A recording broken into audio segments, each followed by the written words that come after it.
But yeah, here's something here why intelligent men still fall for Rolex.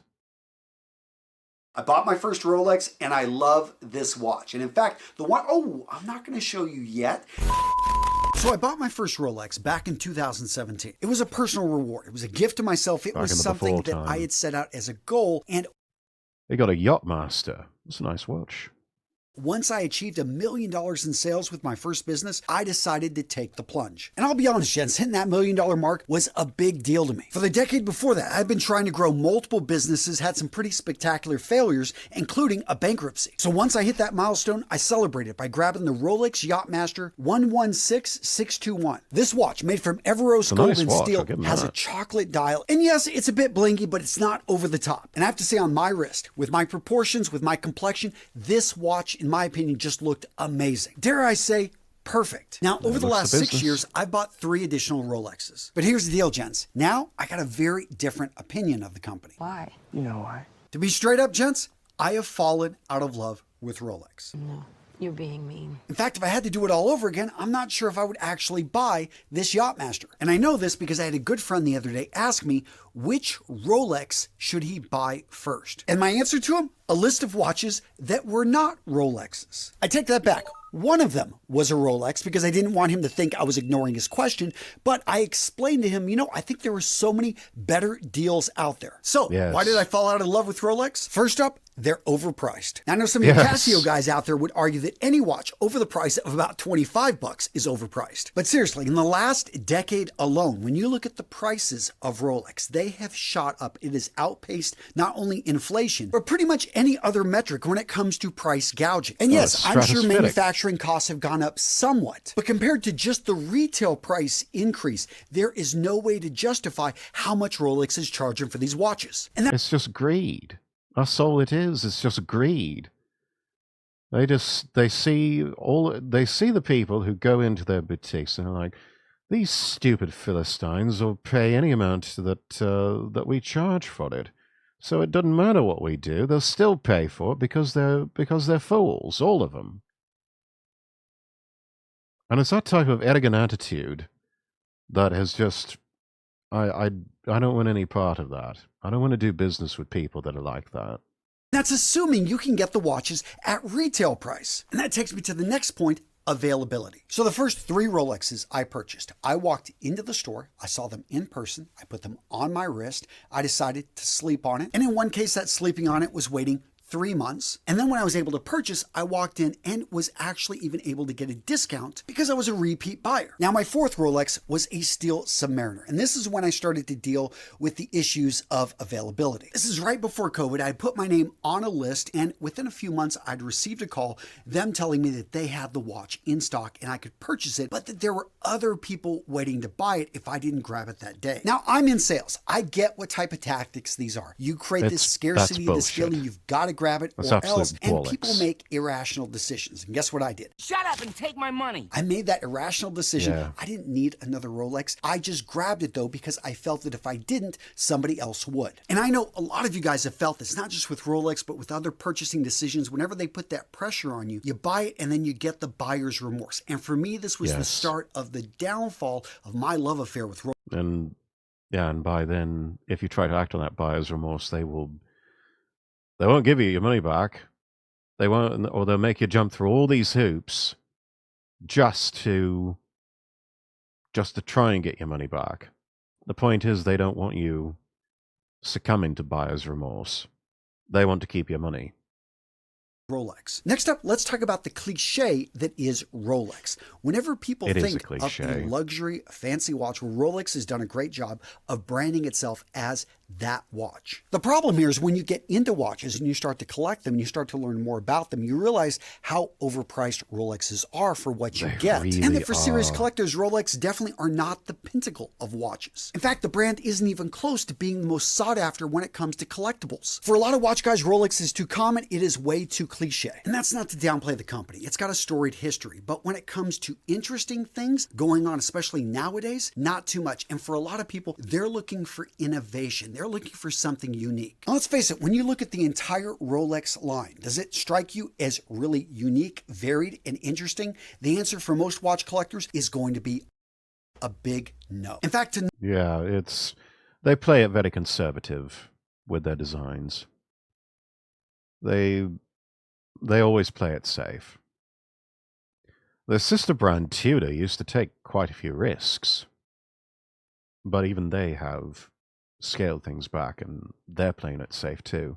non-watch collectors, when they look at the Submariner, they look at the Yachtmaster, they look at the dive watches, they look at the GMT, well, to the non-trained eye, it looks pretty much like the same watch. And last but not least, let's talk about something that everybody overlooks: maintenance costs. Now, when I bought my Rolexes, this was something I didn't even think about. I mean, an automatic watch is a closed system. How much maintenance could this thing require? Well, apparently, if you wear them a lot, if you expose them to shock, and if maintaining accurate time is important, you're going to want to have these things opened up and maintenance will need to be performed. Guess what? Not only is it not cheap, but you're going to have the additional stress of your expensive watch getting shipped via FedEx. So all of this begs the question: why do smart people spend thousands of dollars on overpriced watches to begin with? I mean, what's the point? What's going on here? Well, the first reason is a deeply held human belief that's been around for thousands of years. In fact, we've even seen this in apes whenever they will copy each other. But basically, we believe that certain items can elevate our social standing. The example.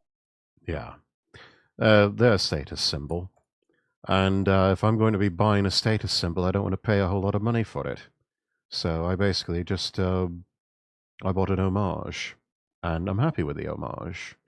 And to the untrained eye, and from a distance, nobody will be able to tell. So what difference does it make? But yeah, he's got a point. People think of luxury watches, they almost immediately think of Rolex. Good branding on their part, but there's so much more to luxury watches than just Rolex.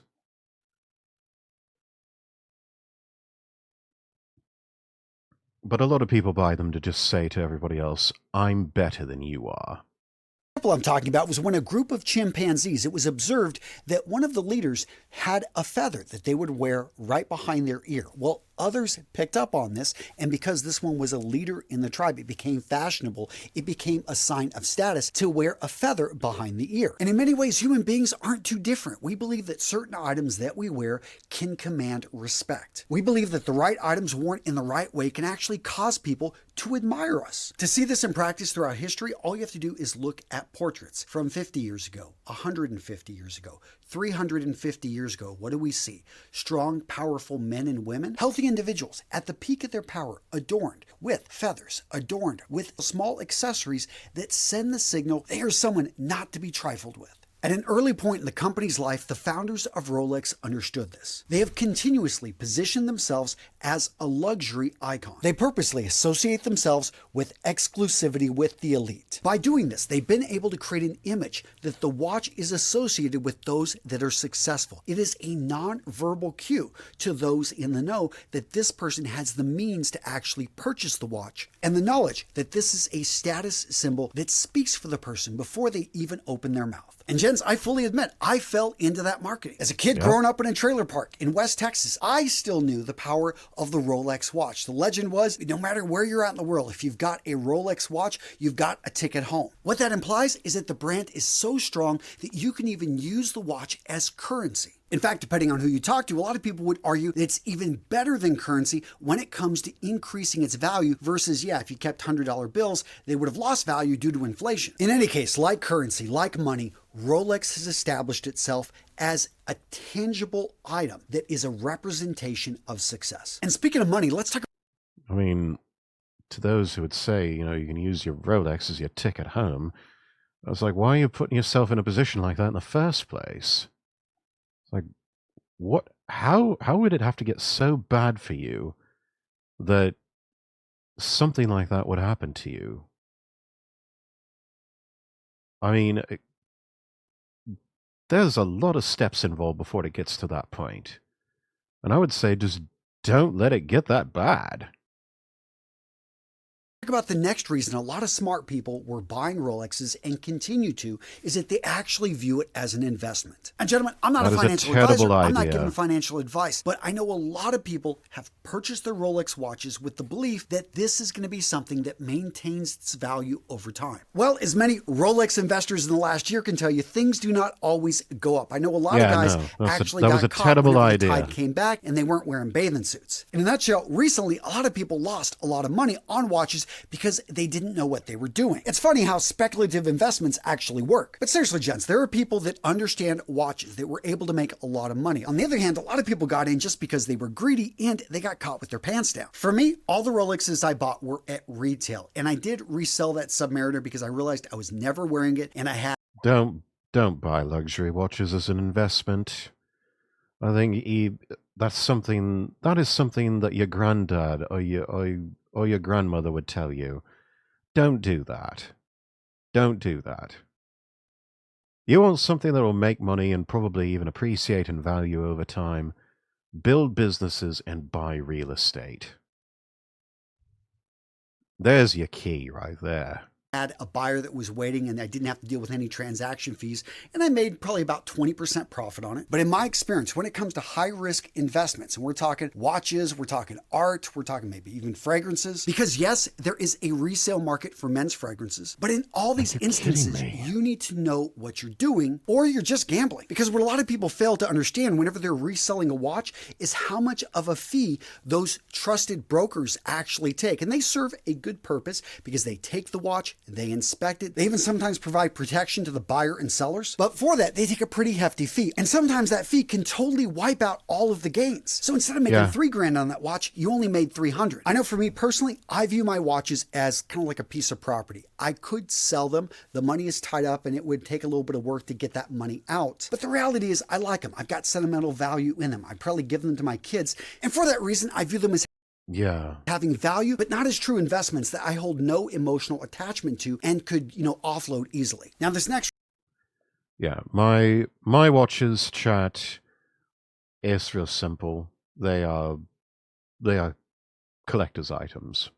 Like someone would collect stamps, or perhaps a young American lad would collect some baseball cards or something like that. A collection in the classical sense.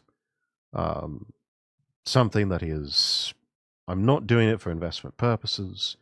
I'm just buying the pieces that I like and that I enjoy wearing, and I do rotate out wearing these quite often.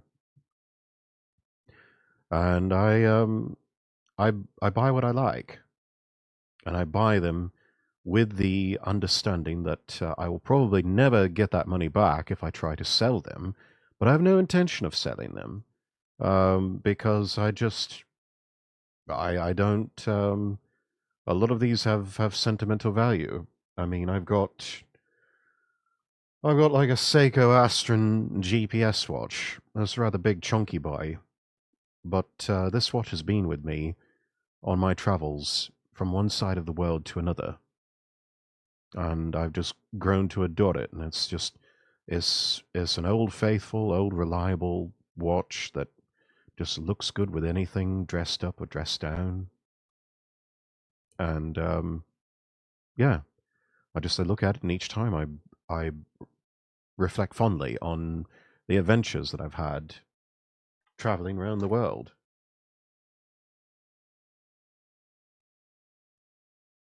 I've got a Grand Seiko that is it's a high-end quartz watch. This was a graduation present for myself, and I wore this when I walked across the stage to get my MBA. It's also one that I wear on special occasions, black tie events, or even just formal events when I wear a suit. I wore it with me on an interview at my last job.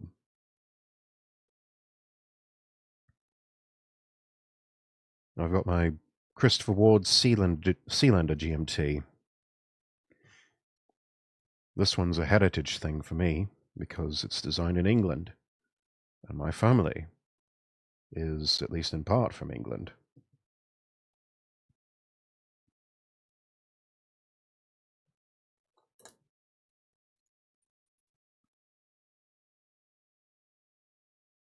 And then I've got, cheap little beta watches like Casio. We've got an A500 and also a Casio Royale. They're world timers. But no matter what, I'll know what time it is anywhere in the world.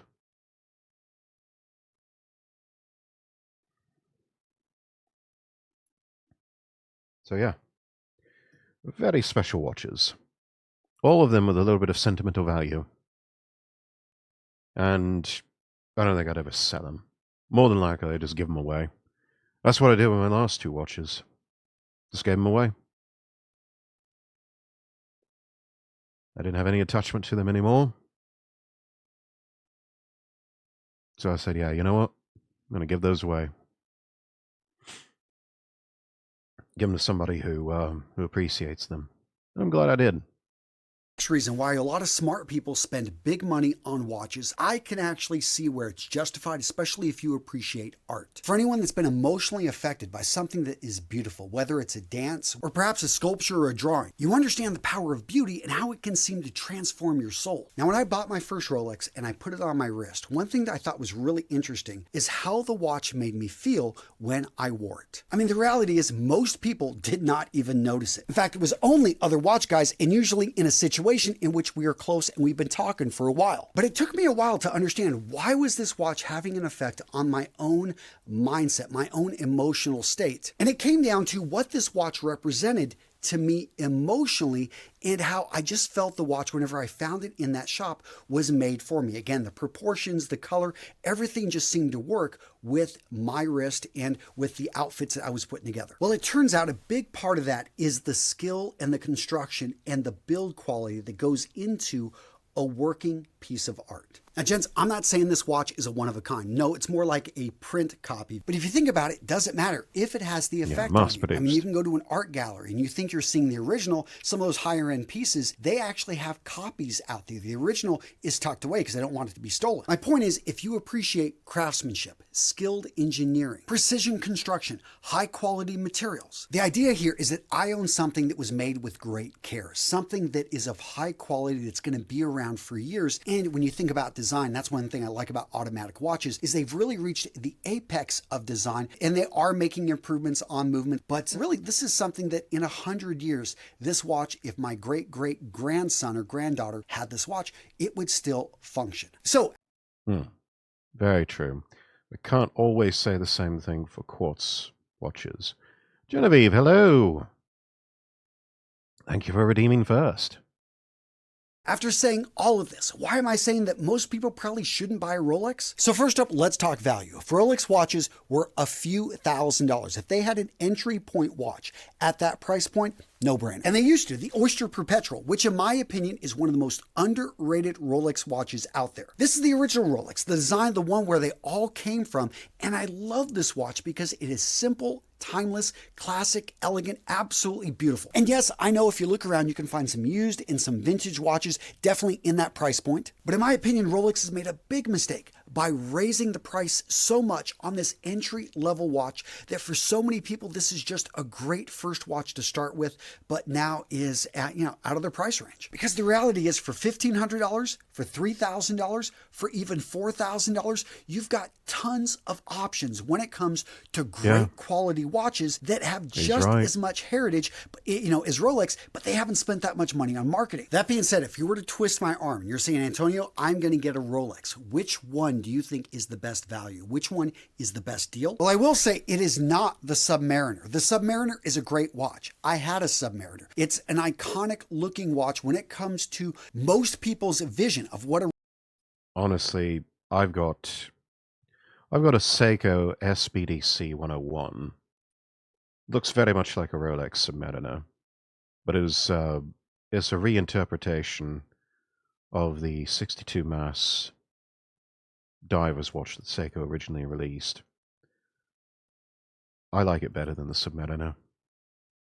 Got thrown in jail in Goose Goose Duck. Oh no! Oh, has that already started? I thought we were waiting a bit longer for that. A Rolex watch looks like, this is the go-to look. But here's the deal. This watch is the cliche Rolex watch. It's probably the most popular Rolex watch out there for people that want to get their first Rolex. They want a statement piece. They want something that clearly says this is a Rolex. So what about the Oyster Perpetual? Like I said, this one right here, the classic Rolex watch. I know a lot of people want something a little bit bigger, a little bit flashier, and they do have various versions of the Oyster Perpetual with different colored dials. It's the classic design, but for some people, a little bit too boring. But again, doesn't have to be. You can find used or vintage versions that actually have a little bit more. I would say go get a Citizen Ciosa at that rate. I think the Citizen Ciosa looks better than the Oyster Perpetual. More color, even have some jewels on them. But well, hell, go to Long Island Watches, or Islander Watches now. They've got a fantastic looking one that is built off of, I think it's built off of a Seiko automatic movement. It looks very similar to a Rolex Datejust, but yeah, it's actually quite lovely. Can't remember the name of it, but yeah, Islander Watches. But that is going to drive up the price and, in my opinion, make it less versatile. No, the perfect Rolex watch, especially for someone that just wants to grab one watch that can do everything. It's functional, beautiful, legible, can dress it up, can dress it down. Guys, I'm going to have to go with the Rolex Explorer. Now, there's a few variations of it. I have one in just steel and black, which is the classic design. I know on the wrist of larger guys, it can appear a bit small. So I know if you've got a larger wrist, this may not be the best fit. But yeah, when my friend asked me for that list of what Rolex watch would I recommend, I pointed out you'll be tempted by the Submariner. If you can find a Datejust that is plain, is simple, grab it. But if you can't, look for the Explorer. They don't always have them in stock, but that one right there is absolutely beautiful and a classic watch, and in my opinion, the best deal over at Rolex. Now, what about non-Rolex watches? Well, guys, I cover that in this video right here. Actually, I got two for you. I talk about two watches that I highly recommend, and actually Rolex has a shared history with one of these watch brands. Tudor, so click on either one if you want to learn about Tudor or you want to learn about Grand Seiko. Both these videos I think you'll enjoy. Guys, check them out. Boom, right here. All right, that was a good one. That was a good one. Thank you so much for watching. If you enjoyed this video, don't forget to give it a thumbs up and share it with your friends. Subscribe to the channel and click the bell icon so you never miss an update. If you have any thoughts, questions, or ideas for future videos, drop them in the comments below. I'd love to hear from you.